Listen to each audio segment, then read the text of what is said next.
Hello, friends in YouTube land. It's the last day of August,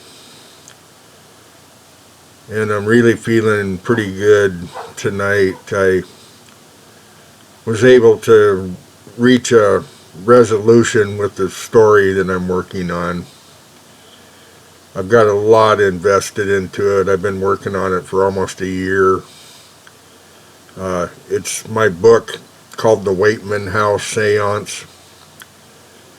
I've already got 3 volumes have been published. Each volume is over 400 pages. I've been working on volume 4 to finish off the story. Part of my dilemma was the kind of writer I am.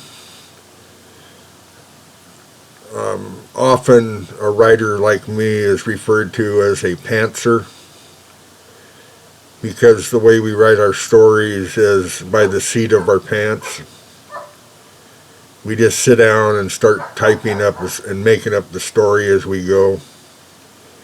And most of the time things work out okay because you can piece together some kind of a logical ending, and even if you kind of lose your inspiration, often you can still pull yourself out of the fire at the end by just thinking of some logical conclusion to the story. Well, with this story, it's so involved and complicated that to some extent I had kind of painted myself into a corner. I'm looking at about 75 to 100 pages to go now, and I wasn't seeing a clear ending in sight. I was kind of almost to the point of accepting the fact that I was going to have to write a volume 5 or some kind of a sequel to wrap things up. There's a lot of loose ends, and I didn't build in any great explanations. It was kind of, won't say foolhardy, but maybe it wasn't too wise to fly by the seat of my pants for so long on this one and wait till the end to think of an ending. I was starting to have serious doubts this last couple of days. I wasn't sure where to go. I took it up to where I did today, and then I thought I better stop and take a break and think about it, because I didn't want to leave a bad ending. The reader deserves better than that, and the story deserves better than that. So I got out a piece of paper and started running down a list of a few of the characters and some of the circumstance. I'd pull out the piece of paper and show you, but I'm sure you'd just take my word for it. But I spent at least a couple hours sitting here at the desk mulling over what is a good move. Now, I've changed my mind on the endings of stories suddenly and abruptly before. I got to the end of the story and I always was going to end it a certain way, and I sort of had a tentative plan, but then at the end somehow a light bulb went off in my head and I saw a better way, so I switched at the very last minute. One of my stories, I was going to have the fellow die at the end, and it was going to be a story that ended on a sad note. And on the last couple of days before I got to the end, I changed my mind, and I didn't want the story to end on a sad note. I wanted the story to end on a happy note. So I changed the ending, and it was really a pretty dramatic change, but it worked out good. It worked out real well. It was almost, to somebody from the outside looking in, they probably saw it as a planned ending. It was so good. Well, this one here, I've been taking notes, and probably in the back of my mind, I've been wondering how am I going to wrap this up. It's gotten bigger and bigger, and there's more webs being spun. More things need to be resolved. They're just growing bigger.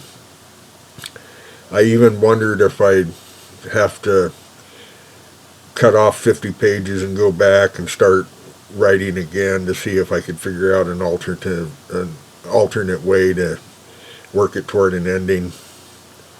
It's causing me quite a bit of concern, although I hate to fret about it or worry, because that only compounds the problem.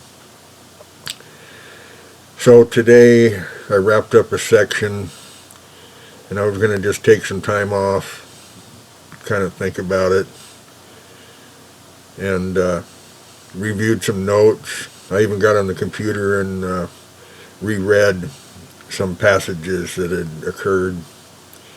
And I was thinking, how am I going to make all this stuff work? There's, like 4 or 5 people involved, and it's kind of complicated. I'm a writer that I like to drop what they call breadcrumbs, little bits and pieces that are clues in a story that as the story progresses, you can come back and find those breadcrumbs, and they can have meaning. And if you don't need them, you can just leave them, because they're really no big deal. I planted some breadcrumbs along the way, just in case I needed some kind of emergency exit. And if you've written very many books, or you know much about writing, then you'll understand what a breadcrumb is. I did take writing classes when I was in my 20s at Olympic College in Bremerton, Washington. I grew up in Bremerton, and I graduated from high school in a little town nearby called Silverdale. And then I worked for a few years and had a chance to get a student loan and go to Olympic College. And I took the opportunity to get a small student loan and went to Olympic College and worked on a 2-year associate's degree in accounting. I thought that I'd get a nice office job, be able to work indoors and sit at a desk and have a steady paycheck. I had tried construction and outdoor work, but in Western Washington, the weather's so crappy that it's hard to work outside and keep a steady income going during the winter. So anyway, when I got to college, I was kind of drawn to the idea of writing. So I took some writing classes. Of course, I took all the accounting classes too. Business statistics and marketing and salesmanship and managerial accounting and bookkeeping and everything, all the requirements. I can't remember how many credits I needed. It was somewhere in the neighborhood of 100. So anyway, I took all the business classes, but I was given an opportunity to choose some electives. And my electives, I focused on English, composition, and psychology. I loved the idea of writing because I was a big reader myself and a Stephen King fan, which I've explained in a different video.